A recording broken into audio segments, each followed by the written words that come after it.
चलिए नमस्कार दोस्तों, स्वागत है आप सभी दोस्तों का लेयर 3 एजुकेशन में।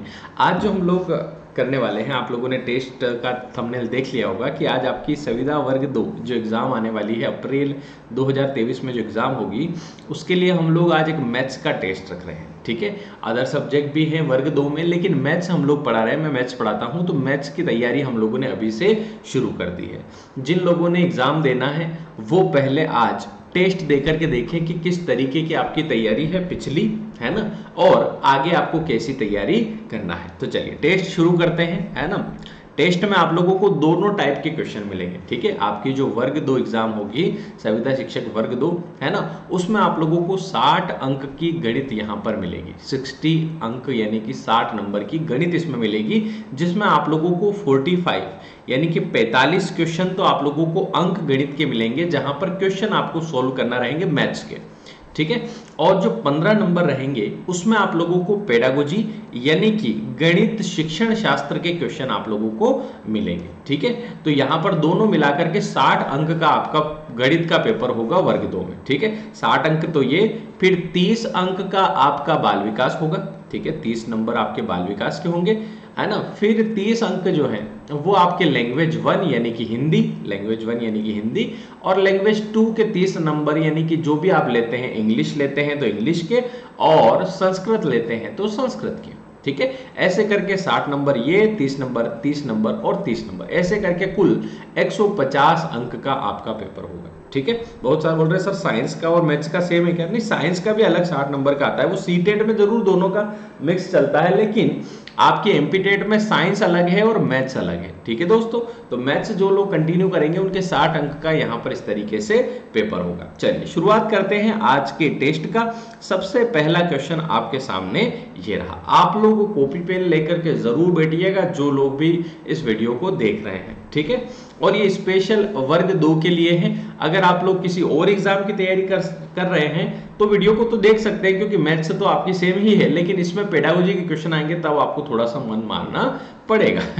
ठीक है, चलिए क्वेश्चन नंबर 1 आप सभी दोस्त पढ़िएगा। लिखा हुआ एक आयताकार आकृति के अंदर एक वृत्त बनाया गया है। यदि आयत की चौड़ाई 21 सेंटीमीटर हो तो उस वृत्त की परिधि क्या होगी? 66 सेंटीमीटर, 50 सेंटीमीटर, 30 सेंटीमीटर या 40 सेंटीमीटर? आप लोग सॉल्व करिएगा क्या आंसर आप लोगों का बन रहा है। ठीक है, चलिए चेक करते हैं। देखो बड़ा ही आसान क्वेश्चन है। यहां पर आप देखें आयताकार आकृति यानी कि इस तरीके से है, जिसमें आप लोगों को आयत यानी कि रेक्टेंगल इस प्रकार का बना होगा। ठीक है, एक मिनट, थोड़ा सा इसको ठीक रखते हैं, है ना।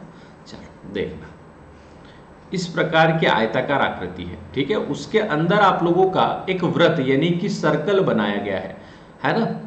सर्कल इस तरीके से बनेगा, है ना, ऐसा तो नहीं है कि पूरे को घेर लेगा, इस तरीके से सर्कल बनेगा। और एक चीज आप हमेशा ध्यान रखिएगा कि जब भी आयत यानी कि रेक्टेंगल के अंदर अगर वृत्त यानी कि सर्कल बनता है, तो आप चीज एक हमेशा ध्यान रखिएगा कि जो आयत की चौड़ाई है, आयत की जो चौड़ाई है, रेक्टेंगल की जो है ना चौड़ाई है, वो आपकी बराबर होगी वृत्त का व्यास, यानी कि जो आपका सर्कल है इसके डायमीटर के बराबर होगी। कैसे? ये जो चौड़ाई है उसने 21 दी है, तो आपके वृत्त का भी आप लोग देखो, वृत्त का जो व्यास है ये व्यास होगा, वृत्त का व्यास होगा, व्यास भी कितना हो जाएगा? 21 हो जाएगा। और आप लोग जानते हैं सर्कल यानी कि वृत्त की जो परिधि होती है, वृत्त की जो परिधि होती है वो होती है 2 पाई आर। क्या होती है दोस्तों? 2 पाई आर होती है। तो आपकी रेडियस जो होगी, रेडियस इस व्यास की आधी होती है, तो रेडियस 21/2 हो जाएगी। तो हम लोग यहाँ पर इसको सोल्व करेंगे कि वृत्त की परिधि बोले तो 2 पाई आर, और पाई जो है उस पाई की वैल्यू होती है दोस्तों 22/7, और गुणा आप आर रेडियस का करेंगे, रेडियस 21 की आधी यानी कि 21/2 हो जाएगी। तो आप इसको सोल्व करेंगे, 7 या 21, 2 से 2 कैंसिल, 22 इंटू 3 करेंगे 66 यानी कि 66 इसका बिल्कुल सही जवाब हो जाएगा। ठीक है दोस्तों, तो आप लोगों का बिल्कुल करेक्ट आंसर जो यहाँ पर बनेगा वो बनेगा 66 सेंटीमीटर, 66 सेंटीमीटर। बोलो क्लियर है यहाँ तक? बहुत ही आसान क्वेश्चन है, इसका करेक्ट आंसर 66 हो जाएगा। आपका भी आया है तो बिल्कुल आप लोग जो है यस लिखिएगा। नेक्स्ट क्वेश्चन पे चलते हैं। क्वेश्चन नंबर 2 आप लोग पढ़िएगा। ये क्वेश्चन आपकी मैथ्स पेडागोजी से है। ये जो क्वेश्चन है ये आपकी मैथ्स पेडागोजी यानी कि गणित शिक्षण शास्त्र से है। किसने कहा है, ये किसने कहा है कि रेमेडियल शिक्षण यानी कि रेमेडियल टीचिंग जो होती है विशिष्ट और सटीक होने की कोशिश करता है। यह एक ऐसी प्रक्रिया खोजने की कोशिश करता है जिससे बच्चा अपने अतीत की त्रुटियों को ठीक कर सके और इस तरह भविष्य में होने वाली त्रुटियों को रोकता है। रेमेडियल टीचिंग क्या होती है दोस्तों? रेमेडियल टीचिंग का मतलब ये होता है कि जो उसने गलती की है या जो वो नहीं सीख पाया उसको एक्स्ट्रा टाइम और एक्स्ट्रा क्लास लगा करके सिखाया जाए। जो कमजोर बच्चा है जिसे सीखने में थोड़ा समय लगता है उसको एक्स्ट्रा टीचिंग दी जाए। ठीक है, अगर आप लोग नवोदय जैसी संस्था से पढ़े होंगे तो हमारे जो मैं खुद भी नवोदय से पढ़ा हूँ इसमें रेमेडियल लगता था। रेमेडियल हमको तब समझ में नहीं आता है कि रेमेडियल का टाइम हो गया, रेमेडियल हमको पता नहीं था। रेमेडियल का मतलब होता था कि यहाँ पर एक्स्ट्रा क्लास लगती थी। हमारे तो वैसे जैसी क्लास चलती थी वैसी चलती थी, लेकिन रेमेडियल उसमें लगती थी, है ना। रेमेडियल का टाइम रहता था दिन में 3 से 4:30। चलो इसका आंसर करिएगा आप लोगों, क्या आंसर आप लोगों का हो जाएगा? ठीक है, तो चलिए ये किसने कहा था, मतलब ये मैंने आपको मैथ्स पेडागोजी में देखो तो मैंने आपको कथन वाला पढ़ाया था, है ना, कि मैथ्स के बारे में क्या क्या कथन है। वो वीडियो जिसने नहीं देखा है वो देख सकता है। ठीक है, तो यहाँ पर योकम ऑप्शन नंबर ए इसका बिल्कुल सही जवाब होगा कि किसने कहा है, तो ये रेमेडियल शिक्षण विशिष्ट और सटीक होने की कोशिश करता है। यह एक ऐसी प्रक्रिया खोजने की कोशिश करता है जिससे बच्चा अपने अतीत की त्रुटियों को ठीक कर सके और इस तरह भविष्य में होने वाली त्रुटि को रोकता है यानी गलती को रोकता है। तो ये किसने कहा है? योकम, है ना। ठीक है, तो इसका करेक्ट आंसर क्या हो जाएगा? योकम ने ओवरकम करने की कोशिश की थी। ठीक है, चलिए तो इसका करेक्ट आंसर आप लोग याद रख सकते हैं सेकंड का ए यानी कि ऑप्शन नंबर ए बिल्कुल सही। ठीक है यहाँ तक। नेक्स्ट क्वेश्चन पे हम लोग चलते हैं। क्वेश्चन नंबर 3 आप लोग देखिएगा। यहाँ लिखा है एक वृत्त की त्रिज्या 21/2 सेंटीमीटर है, तदनुसार उसकी परिधि और उसके व्यास का योगफल क्या होगा? अरे पिछला क्वेश्चन ही तो आ गया है, उसमें कुछ नहीं, व्यास जोड़ना है, समझ रहे हो आप? बहुत ही आसान है। ठीक है, चलिए चेक करिएगा। तो देखो वृत्त की त्रिज्या अगर ये हो तो परिधि तो 66 आ रही थी और व्यास कितना आ रहा था? 21 ही आ रहा था। जोड़ना है 6 और 1 7, 87। बहुत सिंपल है ना। देखो परिधि 2πr आप सोल्व करेंगे, प्लस आपको क्या जोड़ना है? व्यास, यानी कि 21/2 का डबल, तो 21 जोड़ना है बस। तो 2πr की वैल्यू 66 आ ही रही थी, 21 आप जोड़ देंगे तो इसका करेक्ट आंसर क्या हो जाएगा? 87 हो जाएगा। बहुत ही आसान है दोस्तों। नेक्स्ट क्वेश्चन पे हम लोग चलते हैं। ठीक है, इसके अलावा जो दोस्त मैं आप लोगों को बता दूं, जो लोग मैथ्स स्पेशल संविदा शिक्षक के लिए वर्ग 2 की अभी से तैयारी करना चाहते हैं, नहीं अभी से जो लोग करना चाहते हैं, बहुत सारे तो पूछते हैं सर नोटिफिकेशन आएगा तब हम तैयारी करेंगे। बहुत सारे ऐसे कि सर एग्जाम होगी कि नहीं होगी, बहुत सारे पूछते हैं सर एग्जाम होगी तब हम पढ़ेंगे। मैं उन सब की बात नहीं कर रहा हूँ। जो लोग सीरियस हैं, जिन लोगों को सिलेक्शन लेना है, उनसे मैं बात कर रहा हूँ। उनको अगर तैयारी करनी है तो मैथ्स स्पेशल जो संविदा शिक्षक वर्ग 2 में जो सब्जेक्ट मैथ्स है उसकी क्लासेस अभी स्टार्ट हो गई है। चैप्टर वाइज यानी कि सारे चैप्टर आपको पढ़ाए जाएंगे। जो भी आपका पूरा सिलेबस है उसका पेड कोर्स स्टार्ट हो गया है। ठीक है, वैलिडिटी इसकी 1 साल है और अभी ये कोर्स नवरात्रि ऑफर में, अभी ये कोर्स आपका नवरात्रि ऑफर में 499 में आपको मिल रहा है। तो जिन दोस्तों को तैयारी करना है वो लेयर 3 एजुकेशन ऐप डाउनलोड करें और उसमें तैयारी करना शुरू कर दें, क्योंकि आपकी एग्जाम आने के बाद उतना समय नहीं होता है कि हम पूरा सिलेबस पढ़ लें अच्छे से। तो अभी समय होता है, डेली आप 1-1 घंटा भी पढ़ेंगे तो अभी 2 या 3 महीने में आप पूरा सिलेबस कंप्लीट कर लेंगे। साथ ही साथ आपकी तैयारी अच्छी हो जाएगी। एग्जाम समय में आपको ज्यादा एफर्ट डालने की जरूरत नहीं है। ठीक है, तो जिन लोगों को तैयारी करना है वो अभी नवरात्रि ऑफर में ये कोर्स ज्वाइन कर सकते हैं। कोर्स ज्वाइन करने के लिए आप मुझे मैसेज कर देना 9893800651। मैं आपको सिलेबस भी सेंड कर दूंगा, साथ ही साथ ये जो हम पढ़ रहे हैं ये पीडीएफ भी आप लोगों को सेंड कर दूंगा। ठीक है, तो वर्ग 2 का अगर हम लोग एक ग्रुप बना लेंगे होगा तो, जिसमें आप लोगों को रेगुलर जो वर्ग 2 की क्लासेस हैं वो आपको सेंड कर दूंगा और साथ ही साथ ये जो पीडीएफ है ये भी आप लोगों को मिल जाया करेगी। तो आप लोग ग्रेड 2 करके यहाँ पर मैथ्स अगर आपका सब्जेक्ट है तो मुझे आप मैसेज कर सकते हैं। ठीक है, चलिए, और जिनको ये ज्वाइन करना है वो लेयर 3 एजुकेशन ऐप डाउनलोड कर लेना, उसमें ये कोर्स आपको मिल जाएगा। नेक्स्ट क्वेश्चन नंबर 4 पे चलते हैं। राष्ट्रीय पाठ्य चर्चा की रूपरेखा एनसीएफ 2005 स्कूली गणित को एक ऐसी स्थिति में ले जा रहा है जिसमें गणित की शिक्षा में शिक्षक की तैयारी और समर्थन का अभाव है। ऐसा कर रहा है, या बहुसंख्यक बच्चों में गणित के संबंध में भय और विफलता की भावना, या बच्चे डरने के बजाय गणित का आनंद लेना सीखते हैं, या ये सभी। ठीक है, चलिए बताइएगा। एनसीएफ 2005 स्कूली गणित को कैसी स्थिति में ले जा रहा है? ऐसी स्थिति में ले जा रहा है जहां शिक्षक की तैयारी और समर्थन का अभाव है। अभाव का मतलब नेगेटिव वर्ड है ना, अभाव मतलब यहाँ पर लेक है ना, यहाँ पर कमी है, समर्थन की कमी है, ऐसी स्थिति में ले जा रहा है। या बहुसंख्यक बच्चों में गणित के संबंध में भय और विफलता की भावना आ रही है, मतलब जहां पर उसको डर लग रहा है और विफल होने की भावना आ रही है। या बच्चे डरने के बजाय गणित का आनंद लेना सीखते हैं। तो आप लोगों को पता चल चुका होगा कि इसका जो करेक्ट आंसर है वो है आपका बच्चे डरने के बजाय गणित का आनंद लेना सीखते हैं।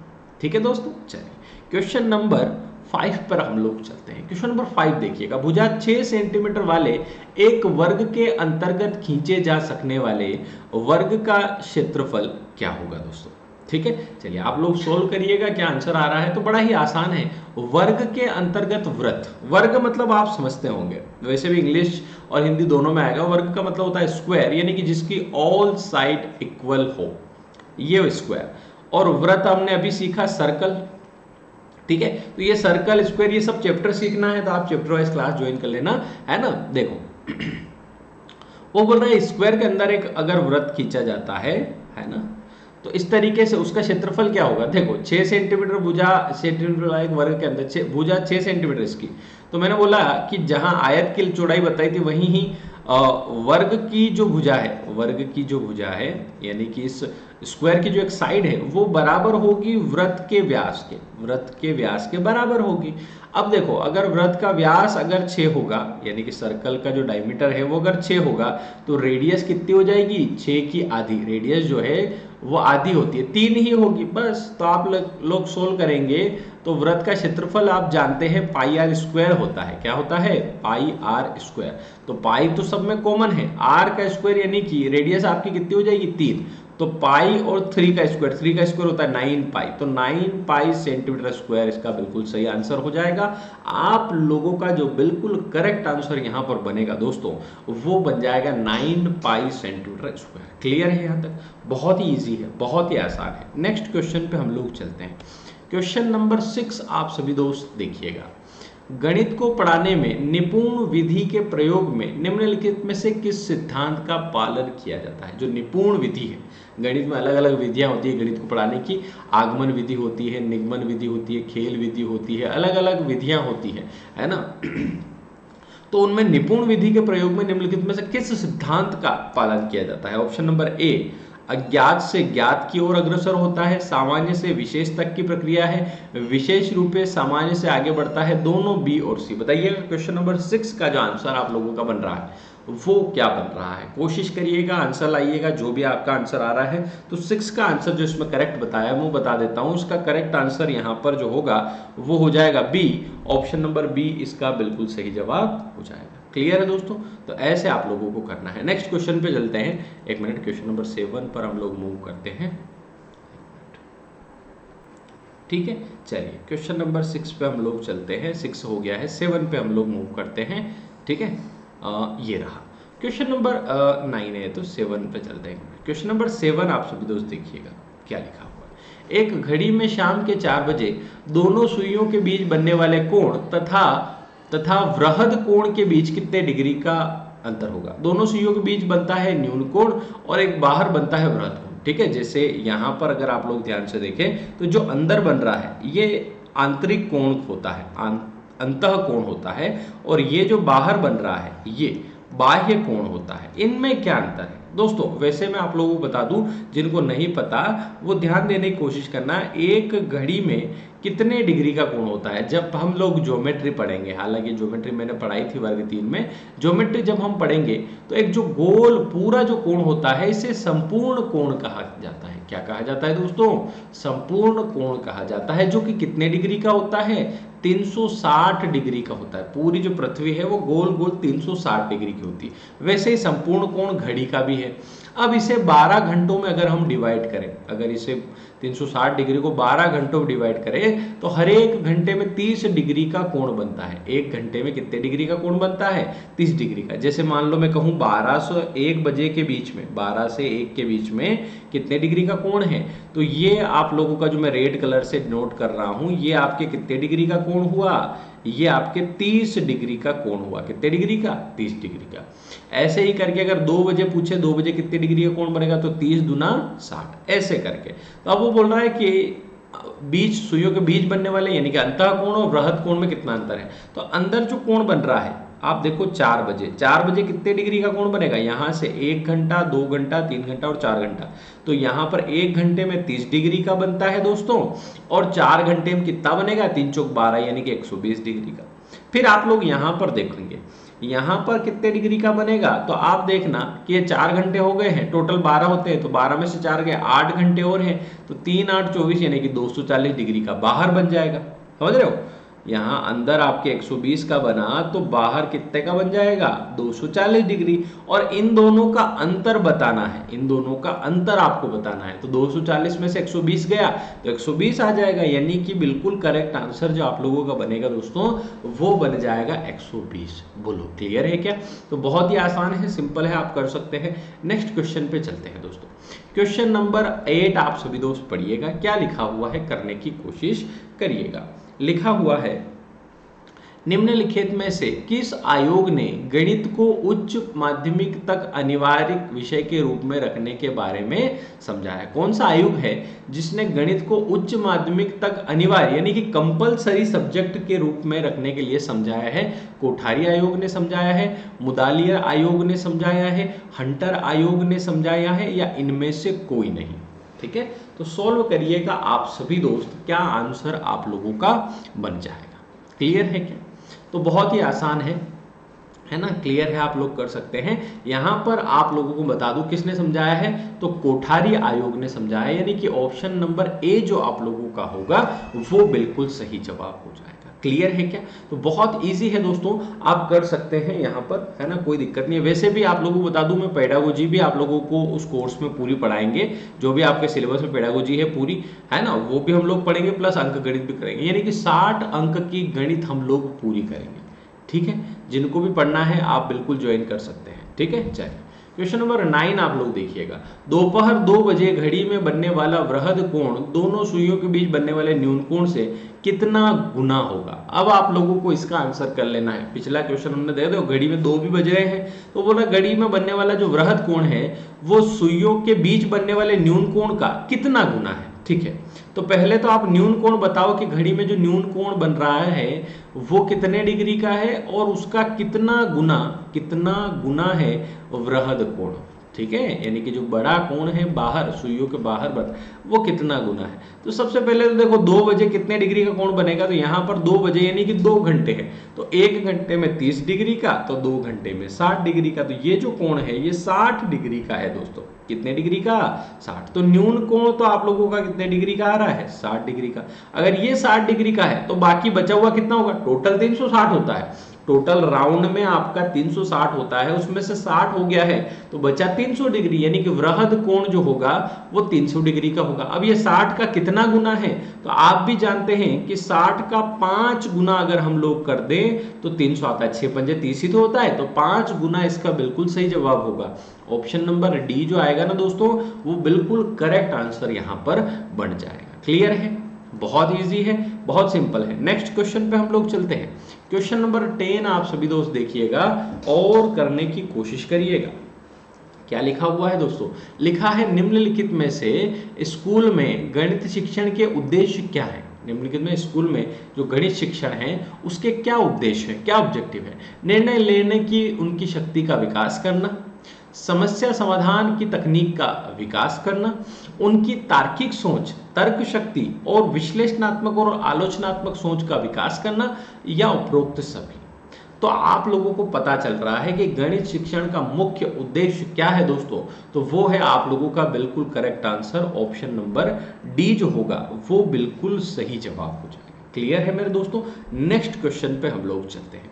क्वेश्चन नंबर हाँ ठीक है, इसके अलावा मैंने बता ही दिया है, जो दोस्त ज्वाइन करना चाहे बिल्कुल करें, क्योंकि तैयारी अभी से करना पड़ेगी दोस्तों, है ना। अगर आप सोच लो कि सर हम तो एग्जाम आने के बाद पढ़ेंगे, तो वो आपकी बिल्कुल इच्छा है, आप एग्जाम के टाइम पर पढ़ सकते हैं, एग्जाम का नोटिफिकेशन आने के बाद पढ़ सकते हैं, लेकिन अप्रैल 2023 का उन्होंने बोला है ना। और जैसे कि 2023 में चुनाव है और 1 लाख पदों की भर्ती का भी उन्होंने बोला है, तो हो सकता है, मैं भी इस बात में बिल्कुल गारंटी नहीं हूं कि आए ही आए, लेकिन ग्रेड 1-2 का तो आने का ही है ना। 3 जरूर आए नहीं आए, लेकिन ग्रेड 1-2 का तो आने का ही है। तो जिन लोगों का बिल्कुल तैयारी है, करना है, वो मैथ्स स्पेशल अगर आप लोगों का सब्जेक्ट है, तो आप मेरे साथ जुड़ सकते हैं और केवल 499 में बेहतरीन तैयारी कर सकते हैं।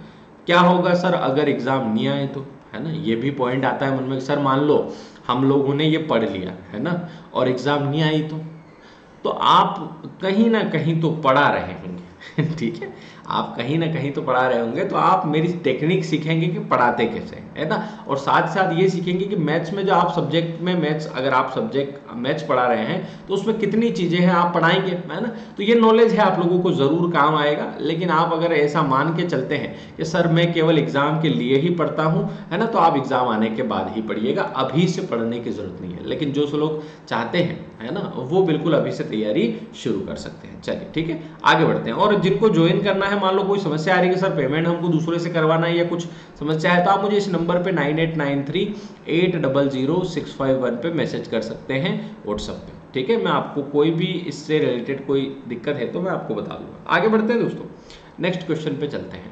क्वेश्चन नंबर 11 पर आप सभी दोस्त नजर डालिएगा। एक घड़ी में सुबह के 8 बजे है, जब वह दिन के 2 बजे तक जाती है तो घंटे की सुई चलकर कौन सा कोण बनाती है। दोस्तों यहाँ पर आपके कोण के प्रकार होते हैं, टाइप्स ऑफ एंगल होते हैं कोण के प्रकार, है ना, जिसमें आप लोगों के, है ना, बहुत सारे टाइप के न्यून कोण, समकोण, सरण कोण, अधिक कोण, ऋजु कोण होते हैं, है ना। फिर आप लोगों का प्रतिवर्ती कोण होता है ना। फिर आप लोगों का रिफ्लेक्स एंगल, है ना, और बहुत सारे एंगल होते हैं, टाइप्स ऑफ एंगल ज्योमेट्री में हम लोगों ने पढ़े थे, जहां 0 डिग्री से लेकर 360 डिग्री तक जाता है। अब 0 से 90 डिग्री के बीच जो कोण बनते हैं, इनसे 0 और 90 से छोटे जो बनते हैं उनको न्यून कोण कहते हैं, और 90 डिग्री का जो बनता है उसको समकोण कहते हैं, और जो 90 से 180 तक का बनता है उसे अधिक कोण कहते हैं, और जो 180 का बनता है उसे सरल कोण कहते हैं। 180 से ऊपर जो बनता है, जो 360 से कम का प्रतिवर्ती रिफ्लेक्स एंगल उसको कहते हैं। 360 डिग्री का अधिक कोण कहलाता है, 360 डिग्री का संपूर्ण कोण कहलाता है ना। तो बहुत सारे एंगल होते हैं। वो बोल रहा है कि 8 बजे से 2 बजे तक वो जाती है। देखो आप खुद समझदार हैं, 8 बजे से 2 बजे तक घंटे की सुई कौन सा कोण बनाएगी, तो आप खुद समझदार हैं कि ये घड़ी है आपकी, ये 12 बजे हैं, ये 6 बजे हैं। सर 12 तो जिंदगी में बज रहे हैं, है ना, ऐसा मन में आ रहा होगा। 3 इधर 9, ठीक है, इधर आपका 5, इधर 4, इधर 1, इधर 2, इधर 11, इधर 10, इधर 7, इधर 8। तो 8 बजे से 2 बजे तक, 8 बजे चलना स्टार्ट किया 2 बजे तक, मतलब ये घड़ी का काटा, जो घंटे का काटा यहाँ था 8 पे था, वो सीधा सीधा 2 पर हो गया। तो एक सीधी रेखा बन रही है। जब सीधी रेखा बनती है तो इस कोण को क्या कहते हैं, इस कोण को हम सरल कोण कहते हैं, क्योंकि ये 180 डिग्री का बन रहा है। क्या कहते हैं, सरल कोण हम इसको कहते हैं। सरल कोण, स्ट्रेट एंगल इसको कहा जाता है दोस्तों। स्ट्रेट एंगल जो 180 डिग्री का होता है दोस्तों, उसे स्ट्रेट एंगल कहा जाता है। नेक्स्ट क्वेश्चन पे चलते हैं। क्वेश्चन नंबर 12 आप सभी दोस्त देखिएगा। निम्नलिखित में से क्या नैदानिक परीक्षण का उद्देश्य, नैदानिक परीक्षण क्या होता है, उसका उद्देश्य क्या है, ठीक है, उद्देश्य नहीं है क्वेश्चन इतना ध्यान से पढ़ना पड़ता है दोस्तों कि कभी कभी जैसे ये क्वेश्चन पढ़ लिया कि नैदानिक परीक्षण का उद्देश्य, और हम लोग नैदानिक परीक्षण जानते हैं कि बच्चे की कमजोरी का पता लगाना, उसे ठीक करना, ठीक है, तो उस गैप को समझना, है ना, गैप को समझना नैदानिक परीक्षण है, उसका ठीक करना उपचारात्मक शिक्षण है, ठीक है। तो जैसे ही नैदानिक परीक्षण टूट पड़े, बच्चों की समझ का अंतराल जानना, अंतराल का मतलब उनके जो गैप है, लर्निंग की जो गैप है, आप कुछ बता रहे हैं वो सीख नहीं पा रहा है, तो कहाँ गैप आ रही है, उसमें क्या दिक्कत आ रही है, वो नैदानिक परीक्षण कहलाता है। लेकिन उसने ये नहीं पूछा, उसने पूछा कि कौन सा नैदानिक परीक्षण का उद्देश्य नहीं है, जबकि ये तो उद्देश्य है। तो सी वाला ऑप्शन तो उद्देश्य है, नहीं कौन सा है, तो प्रगति रिपोर्ट भरना है ना, प्रोग्रेस रिपोर्ट भरना, ये अंतिम परीक्षा के लिए प्रश्न पत्र की योजना बनाना, ये तो ए और बी उद्देश्य नहीं है। तो इसका करेक्ट आंसर बनेगा डी वाला, कि भैया जो ए में आपने लिखा है प्रकृति रिपोर्ट बनना, ये नैदानिक परीक्षण का उद्देश्य नहीं है, और जो आपने बी लिखा ना अंतिम परीक्षा के लिए प्रश्न पत्र की योजना बनाना, ये नहीं है, ठीक है। तो बिल्कुल यहाँ पर, और आप लोग अगर ये वीडियो देख रहे हैं और आप लोग वर्ग 2 की तैयारी कर रहे हैं तो आप वीडियो को लाइक कर सकते हैं दोस्तों, ठीक है। बिल्कुल इस वीडियो को आप लोग जो है लाइक कर सकते हैं। क्लियर है? नेक्स्ट क्वेश्चन पे चलते हैं। क्वेश्चन नंबर 13 आप सभी दोस्त देखिएगा। राहुल अपने घर से 9:40 AM पर निकलता है, अपने ऑफिस 1:12 पर पहुंचता है, तो ऑफिस पहुंचने में उसके द्वारा लिया गया समय कितना है? तो समय बहुत आसान आप लोग निकाल लेंगे, इसमें कोई बड़ी बात नहीं है। इसमें आप देखें 9:40 से 1:12 PM हो रहा है, तो PM से इधर आप माइनस करेंगे तो 1 में से 9 तो घटा नहीं सकते, लेकिन मैंने कहा था कि जो PM वाला टाइम है, बाद वाला टाइम है, उसमें 12 घंटे आप जोड़ दीजिए, तो 12 और ये 13:12 में से आपको 9:40 घटा लेना है। तो 9:40 घटाएंगे तो इधर आपको 60 मिनट जोड़ लेना है, क्योंकि इधर से आप 1 घंटा इधर दे दो, तो ये 12 घंटे और 72 मिनट में से आप घटा रहे हो 9 घंटे और 40 मिनट का समय। तो यहाँ साथ में 4 गया 3, 32, 12 हो गया 3:32 यहाँ पर आ रहा है आंसर। तो बिल्कुल सही जवाब जो आप लोगों का बन जाएगा ऑप्शन नंबर सी बिल्कुल करेक्ट हो जाएगा। क्लियर है क्या दोस्तों? तो इस तरीके से आप लोग कर सकते हैं। नेक्स्ट क्वेश्चन पे हम लोग चलते हैं दोस्तों। क्वेश्चन नंबर 14 देखिएगा। उपचारात्मक शिक्षण का उद्देश्य छात्रों की सहायता करना है। किस चीज में सहायता करना है? उनके सीखने की कठिनाइयों को दूर करने के लिए, कक्ष प्रबंधन में दक्षता विकसित करने के लिए, हेड मास्टर को संतुष्ट करने के लिए, अतिरिक्त कक्षाएं लेने के लिए, इनमें से कोई नहीं। तो आपको भी पता है कि इसका करेक्ट आंसर क्या होगा। तो उपचारात्मक शिक्षण में उपचार किया जाएगा, उसको ठीक किया जाएगा, तो कठिनाई को दूर करने के लिए, यानी कि इसका जो करेक्ट आंसर आप लोगों का बनेगा दोस्तों वो ऑप्शन नंबर ए बन जाएगा। क्लियर है क्या? नेक्स्ट क्वेश्चन पे चलते हैं दोस्तों। क्वेश्चन नंबर 15 आप लोग चेक करिएगा और आंसर करिएगा। 12:30 पर निकलता है, 4:04 पे पहुंचता है, तो उसके द्वारा लिया गया समय कितना है? तो 12:30 पर निकला और 4:04 पर पहुंचा। तो आप अपने हिसाब से भी जोड़ सकते हैं कि भैया 12:30 से 4 का समय कितना हो रहा है? 12 से 4 तक 4 घंटे हो रहे हैं, और 12:30 बजे तो आधा घंटा कम, यानी कि 3 घंटे 30 मिनट, तो ये और 4 मिनट और एक्स्ट्रा तो 3:34 है ना, खत्म। डायरेक्ट भी आप लोग कर सकते हैं। क्लियर है दोस्तों? तो ऐसे आप लोग कर सकते हैं, ठीक है। चलिए इसमें और भी क्वेश्चन हैं, बहुत सारे क्वेश्चन हैं इसमें, और चलिए ठीक है, पर हम लोग समय कमी चलते फिर हम लोग कभी इसके आगे और क्वेश्चन करेंगे, ठीक है। और मैथ्स स्पेशल जिन दोस्तों को ज्वाइन करना है, बैच स्टार्ट हो गई है, उसमें वीडियोस आना शुरू हो गए हैं, रिकॉर्डेड वीडियोस रहेंगे। आप 1 साल की वैलिडिटी के रहेगा, ठीक है। कोर्स 1 साल तक आपके पास रहेगा, है ना। तो अगले साल इस समय तक आपके पास कोर्स रहेगा, तो इसके बीच एग्जाम भी हो जाएगी, सिलेक्शन भी हो जाएगा, ठीक है। तो जिनको ज्वाइन करना है बिल्कुल करें। पेड कोर्स 1 ईयर की वैलिडिटी है ना, और 499 में अभी नवरात्रि ऑफर में आपको मिल रहा है, तो जिनको भी ज्वाइन करना है वो करें, ठीक है। और कोई दिक्कत आती है तो मैंने आपको नंबर बता दिया है, मुझे आप मैसेज कर सकते हैं 9893800651, ठीक है दोस्तों। और आप समय रहते ज्वाइन करके पढ़ना शुरू करें, ठीक है दोस्तों। चलिए थैंक यू सो मच, धन्यवाद, गुड बाय।